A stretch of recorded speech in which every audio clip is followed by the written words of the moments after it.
Frid och shalom vänner och välkomna till nyhetssändningen den 22/12 är det idag. Och nu blir det ju allt ljusare. Andligt sett så hoppas vi ju på det i alla fall. Men i världen ser det ju väldigt mörkt ut. Men vi ska ha det profetiska ordet som vårt ljus och lysa i mörkret, står det här. Historiska fakta säger oss att helt enligt Bibeln så har Israel fått ett judiskt hemland i Mellanöstern. Och det måste man ju säga är ett mirakel, men det är också grunden för att resten av ändetidens förutsägelser och profetia ska kunna uppfyllas överhuvudtaget. Därför förstår ju vi att det måste ju vara väldigt laddat där nere. Vilken andlig kamp det står om landet och Jerusalem. Och det kommer ju bara att öka, det vet vi också av profetiorna, tills Jesus kommer. Och Satan han rasar för han vet att hans tid är kort, står det ju.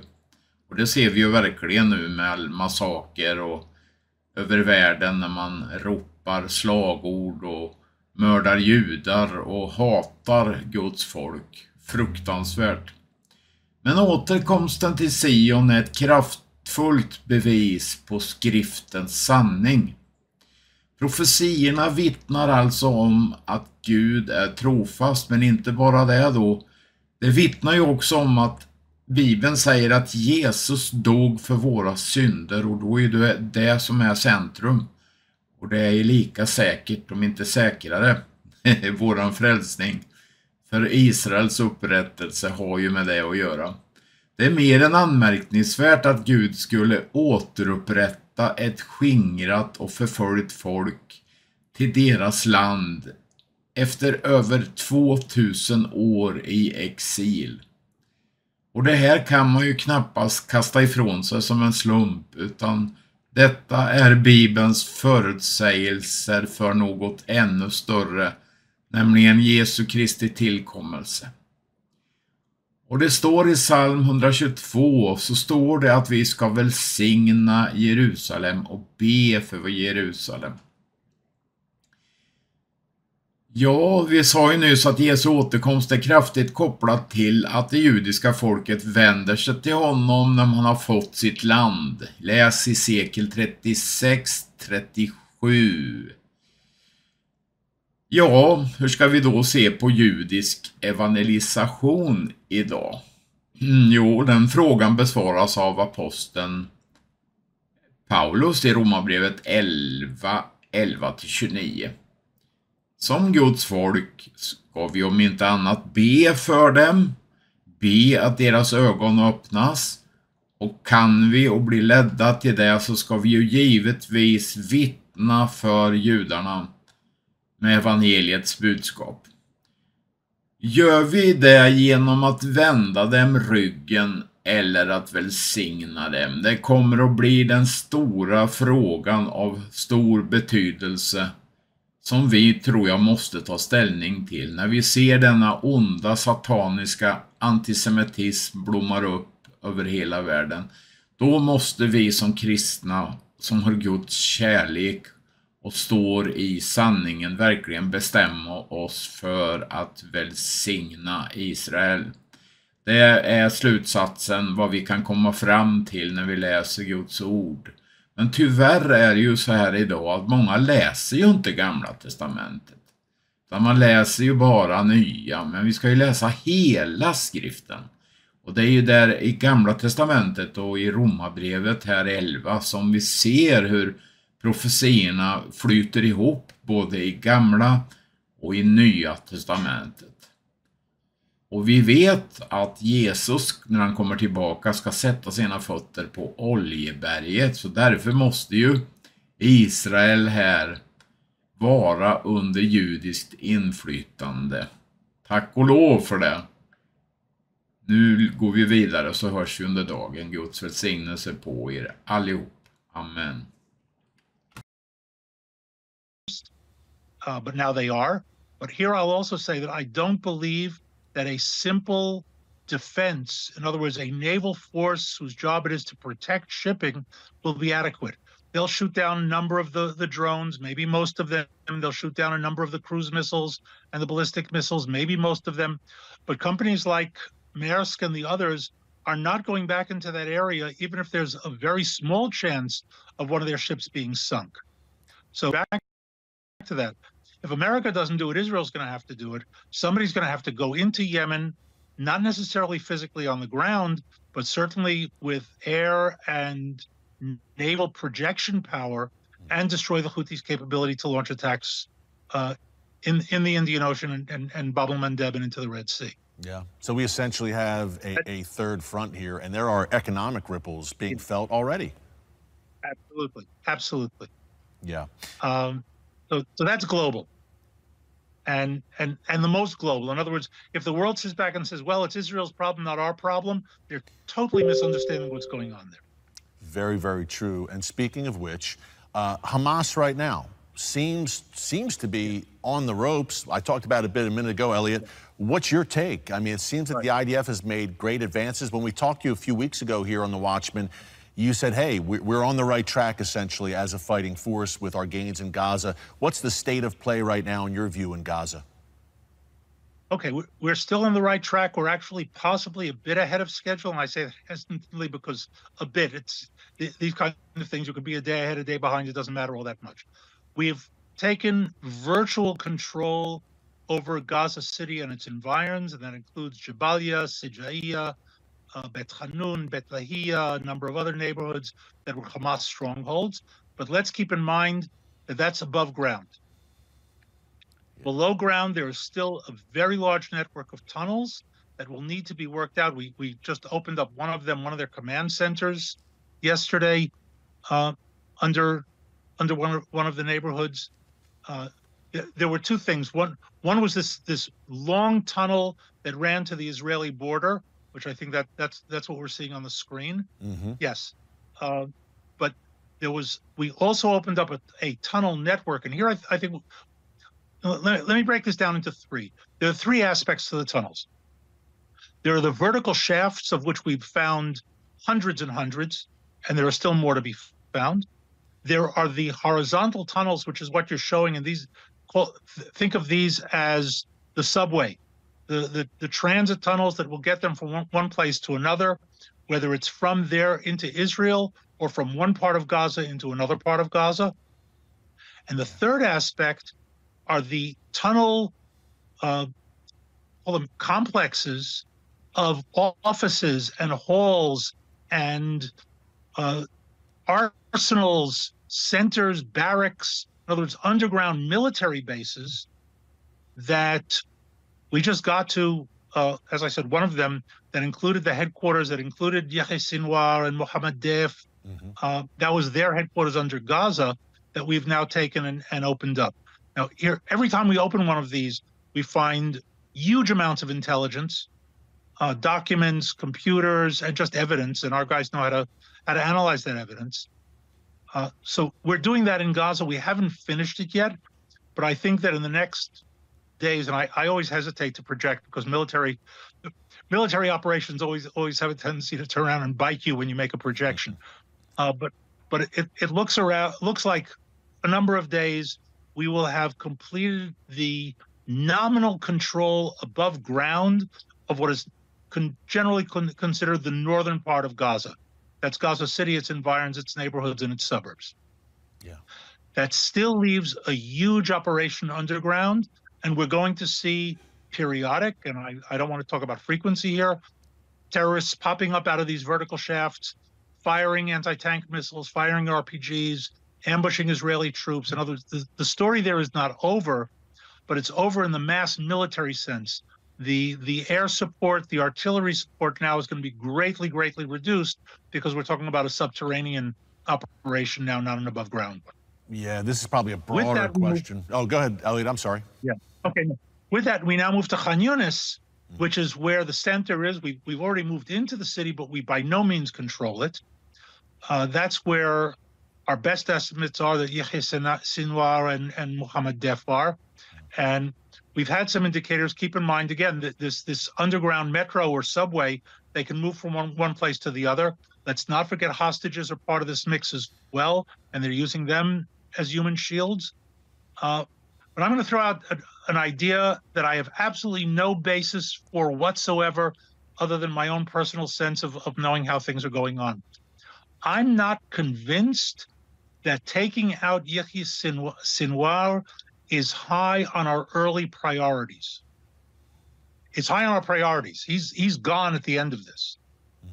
But given America's tendency, not just here, but in many places, to over-personalize the enemy. In other words, the enemy is Saddam Hussein, the enemy is Osama bin Laden, etc. I think there might be a consideration that if we take out Sinwar, the Americans will say, oh, you got him, it's over now, now you can stop. Great point. Great point, Elliot. And it's so much broader than that. Great point. Right. So here we have to dismantle institutions. Think Nazi Germany, right? It's defeating its army. It's dismantling its institutions. It's scrubbing it clean with steel wool and then starting all over again. And simply taking out one guy or two is not sufficient. Yeah. So I think there might be a consideration here of, you know what, let's not get him too early, because that could give the Americans the leverage to say, okay, you finished now, time to call it off. Yeah, and they would certainly love to do that, sadly, in Washington, D.C. right now, and in the halls of power in Europe, no doubt. Elliot, got to ask you, of course, about Hezbollah. You are a foremost expert on the threat in the north. You and I have been on that Lebanon border, the Golan border, many times together. It seems unsustainable for Hezbollah, basically for things to continue as they've been, with Hezbollah on the border, perched on Israel's northern doorstep at essentially full strength. How does the IDF move forward here? With 80,000 Israelis evacuated from the north, how do we get to a place where they can return home and feel safe and feel confident and not have to fear an October 7th style attack, God forbid, coming from the north? Right. So first of all, I think you know that the fear that we always had was that what happened on October 7th was actually going to happen on the Lebanese border, not on the Gaza border. And you and I have discussed that. Absolutely. There are assault companies, Rejwan, who frankly are far better trained and equipped and organized than Hamas. So when it happened in the south, I wasn't surprised, but that wasn't the direction we were looking in. True. Allowing them to stay on the border, it will be a nightmare, and I can't imagine the population returning. Now, let's keep in mind, we ordered the population out, we evacuated them. You can't order the population back. They can only go back if they want to. You can't give them an order and say you're going home. Yeah. So they're not going so quickly. They know exactly what's going on there. And if Hezbollah is left in the state that it's in today, northern Israel becomes uninhabitable. I'm talking about the belt along the border. And I can't see any government allowing that. So I find it highly likely that at one point or another we are going to go in on the ground against Hezbollah. That's not a military secret. Defense Minister Yoav Gallant wanted to do this in the first week after October 7th, and he was denied it by the government. But I think that ultimately, once we get Gaza tamped down, not finished, but as I said earlier, once it becomes narrow, specific operations underground, I think we're likely to see a shift of forces up north. I can't give you a timetable because, frankly, I don't think it's realistic. But within a very, very short period of time, while the reserves are still mobilized, while the army is still up and in combat mode, I think we're going to go after Hezbollah as well. It makes perfect sense, Elliot. It truly does. And by the way, Hezbollah's main benefactor, the Iranian regime, what's your sense as a strategic analyst, of course, military analyst, regional analyst, what's your sense of Iran's feelings right now? Is Iran feeling good about how things are unfolding right now? Are they concerned that they're about to lose their proxies? What are your thoughts there? Okay, so first of all, they're about to lose Hamas unless something miraculous in the negative sense happens to them, and I include American intervention in that anti-miracle, if you will. Yeah. But they're hoping for the best, but they have nothing beyond hope on that. Hezbollah, and I think Iran understanding this and possibly directing it, Hezbollah is being very, very careful to escalate along the border quantitatively, but not qualitatively. In other words, today they fired a lot more in anti-tank missiles and rockets, but they fired them along the same border belt that they've been firing for 2 months. Yeah. That border belt has been evacuated, largely. In other words, there's a lot of symbolism in this. Hezbollah can't just sit back and let Hamas be ground into the dust and not do anything, because it'll make them a laughingstock. Yeah. On the other hand, they know that if they do something that will cause an escalation up here, we're going to go in after them. We're just waiting for the excuse almost. So they're talking escalation, and I don't want to belittle it, but they're firing more and more rockets at the exact same place that they've been firing rockets, which, as I said before, are largely unpopulated. And even though there's some population there, even today, we had them shut down. We closed roads because we don't want to see casualties there. And here we're in a sort of paradoxical sort of synergy or sympathy, if you will, harmony with Hezbollah. We don't want it to start accidentally now, and they don't want it to start accidentally because they know what it means. So if they did want it to, they could fire a whole bunch of rockets into Haifa, kill a bunch of people, and we'd be on them in a day. Yes.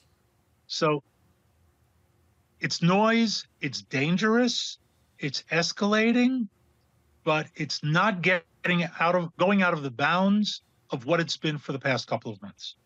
Great breakdown, Elliot. Hey, last question before we let you go. We only have about a minute left.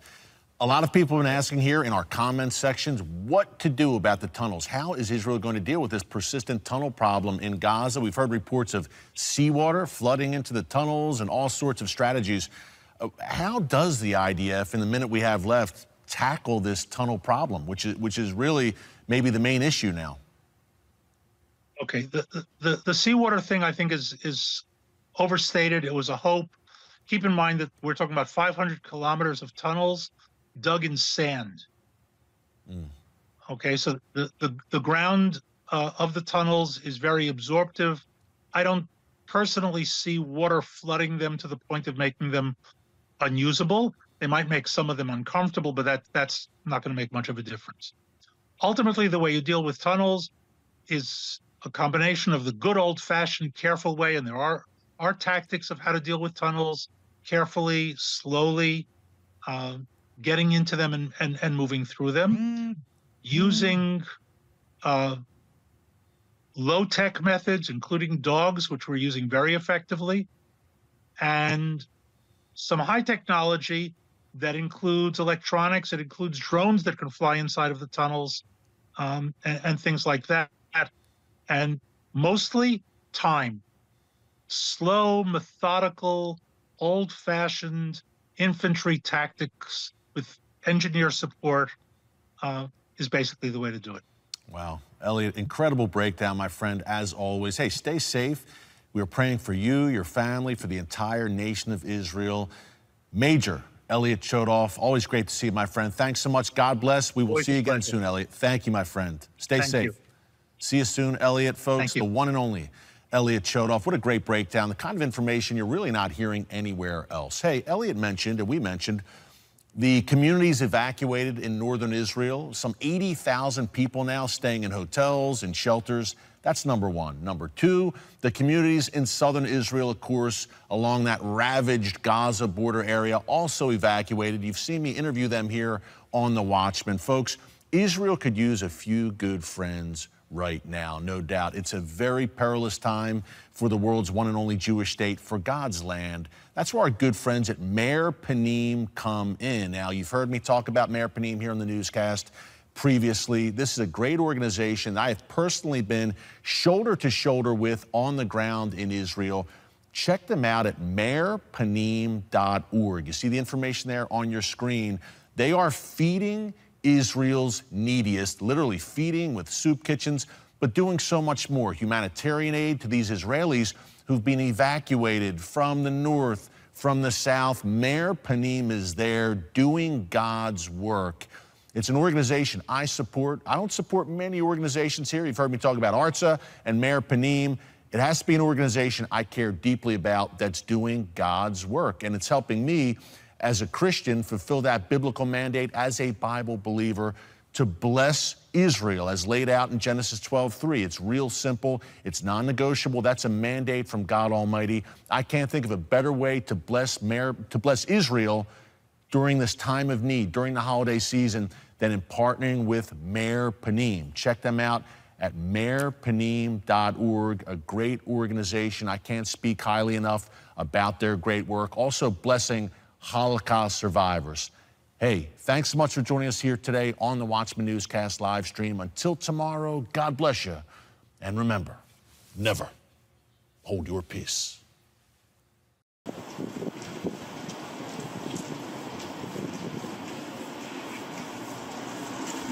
Ja, jag skulle gå och hämta lite grejer på posten och råka se att man har fått in dessa apelsiner på Wieselgrensplatsen. Och det är Jaffa apelsiner och de är jättesöta och goda, sa han. De var inte billiga, men vad är det inte värt att få ett par såna här i handen? Halleluja, Gud välsigna er.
الكسب يا حرام، هم كل الكسب لهم، كل المصاري لهم. حماس لا بتحررش، لا أنا مش تاع التحرير. حماس بس بدها مصاري، والله بدها مصاري بس.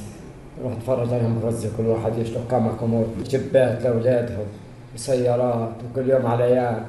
اقليم والناس مش ملاقي تاكل بغزة. والله ما احنا ملاقيين ناكل، والله ما يمقينا شباب بعد.